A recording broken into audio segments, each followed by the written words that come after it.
ಈ ಅಸಮಾನತೆಯನ್ನ ನಾವು ತೊಡೆದಾಕಲ್ಲ ಅಲ್ಲಿವರೆಗೆ ಸ್ವಾತಂತ್ರ್ಯ ಬಂದದಕ್ಕೆ ಸಾರ್ಥಕ ಆಗಲ್ಲ, ಅದು ಯಶಸ್ಸಾಗಲ್ಲ.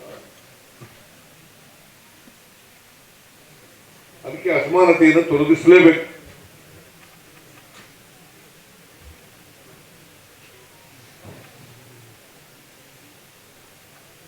ಗೊತ್ತಾಯ್ತೇನೆಪ್ಪ ಮುನಿರತ್ನ, ಅಸಮಾನತೆ ತೊಡಗಿಸ್ಬೇಕು. ನೀನು ಹೋಗಿ ನಮ್ಮ ಜೊತೆ ಇದ್ದವನು ಅಲ್ಲೋಗಿ ಸೇರ್ಕೊಂಡಿದೆಯಾ?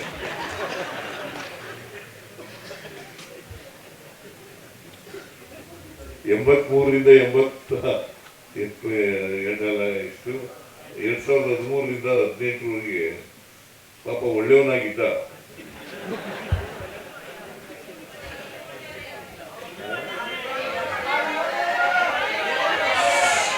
ಈಗ ಒಳ್ಳೆಯವನ? ಕೂತ್ಗಳೇ, ನೀನ್ ಕೇಳದ್ನ ನಾನು ಅವ್ರಿಗೆ ಹೇಳ್ತಾ ಇದ್ದೀನಿ. ಒಳ್ಳೆಯವನೇ, ಆದ್ರೆ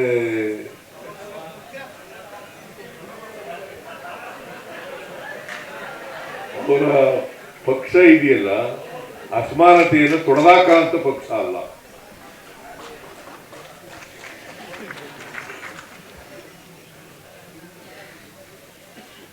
ಪಾಪ 2013ರಿಂದ 18ರವರೆಗೆ ನಾ ಹೇಳ್ದಾಗಿದ್ದ ಕೇಳ್ತಿದ್ದ. ನಾನು ಸಹಾಯ ಮಾಡಿದ್ದೆ, ಅದೇನೇ ಹೇಳು, ಅದು ಹೇಳಲೇ ಇಲ್ಲ ನೀನು. ಈಗ ನಾನು ಹೇಳ್ಕೊಂಡೇ ಹೊರತು ನಾನು ಸಹಾಯ ಮಾಡಿದ್ರು ಅಂತ ಹೇಳಲೇ ಇಲ್ಲ. ಇವನು ಸೋಮಶೇಖರ, ಮೈತ್ರಿ ಬಸವರಾಜ, ಇವ್ರು 3 ಜನ ಬರೋರು. 3 ಜನ ಕೆಲಸ ಮಾಡ್ಕೊಂಡು ಹೋಗ್ಬಿಡೋರು. ಸಾವಿರಾರು ಕೋಟಿ ರೂಪಾಯಿ ಕೆಲಸ. ಗೊತ್ತಾಯ್ತಾ ನಿನ್ಗೆ? ಮತ್ತೆ ಅದು ಹೇಳು ಕೂದ್ರು. ಬಟ್ ಆದ್ರೂ ಒಳ್ಳೆ ಸ್ನೇಹಿತ, ನಮ್ಮ ಪರವಾಗಿದ್ದಾನೆ, ವೈಯಕ್ತಿಕವಾಗಿ ಪರವಾಗಿದ್ದಾನೆ. ಆದ್ರೆ ಅವನ್ನ ನನ್ನ ಪರವಾಗಿರಕ್ ಬಿಡಲ್ಲ. ಏನೇ ಆಗ್ಲಿ ನಾನು ಅವ್ರ ಬಗ್ಗೆ ಮಾತಾಡೋಲ್ಲ. ನನ್ನ ಬಗ್ಗೆ ಒಳ್ಳೆ ಮಾತುಗಳು ಹೇಳಿದ್ಯಾ, ಅದಕ್ಕೋಸ್ಕರ ನಿಮಗೆ ಅಭಿನಂದನೆಗಳನ್ನು ಹೇಳಲಿಕ್ಕೆ ಬಯಸ್ತಾ ಇದ್ದೀನಿ. ನೀನು ಈ ಕ್ಷೇತ್ರದ MLA ಆಗಿದ್ಯಾ, ಅಭಿವೃದ್ಧಿ ಕೆಲಸಗಳನ್ನು ಮಾಡ್ಕೊಳ್ಳೋಣ ಅಂತ ಮಾತುಗಳನ್ನು ಹೇಳಲಿಕ್ಕೆ ಬಯಸ್ತಾ ಇದ್ದೀನಿ. ಅದಕ್ಕೆ ಅಂಬೇಡ್ಕರ್ ಏನ್ ಹೇಳಿದ್ರು, ಅಸಮಾನತೆ ಮುಂದುವರೆದಿದೆ. ಅಸಮಾನತೆಯಿಂದ ಯಾರು ನರಳ್ತಾ ಇದ್ದಾರೆ ಆ ಜನರೇ ಸ್ವಾತಂತ್ರ್ಯದ ಸೌಧವನ್ನ ಧ್ವಂಸ ಮಾಡ್ತಾರೆ. ಸ್ವಾತಂತ್ರ್ಯದ ಸೌಧವನ್ನ ಧ್ವಂಸ ಮಾಡ್ತಾರೆ ಅಲ್ವಾ? ಅದಾಗಕ್ಕೆ ಬಿಡಬಾರ್ದಲ್ವ ನಾವು.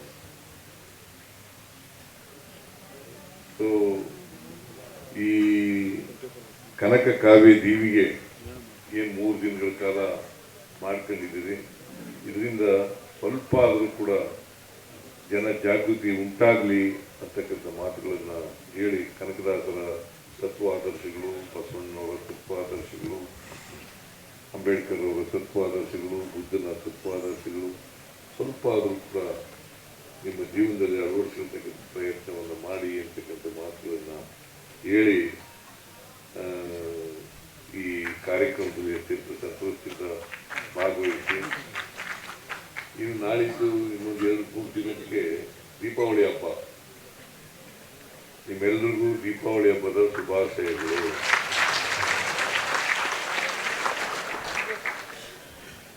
ದೀಪಾವಳಿ ಅಲ್ಲ, 20ನೇ ತಾರೀಕಿನಿಂದ ದೀಪಾವಳಿಯ ಶುಭಾಶಯಗಳನ್ನು ಕೋರ್ತಾ ನನ್ನ ಮಾತುಗಳನ್ನು ಮುಗಿಸ್ತೇನೆ. ಜೈ ಹಿಂದ್, ಜೈ ಕರ್ನಾಟಕ.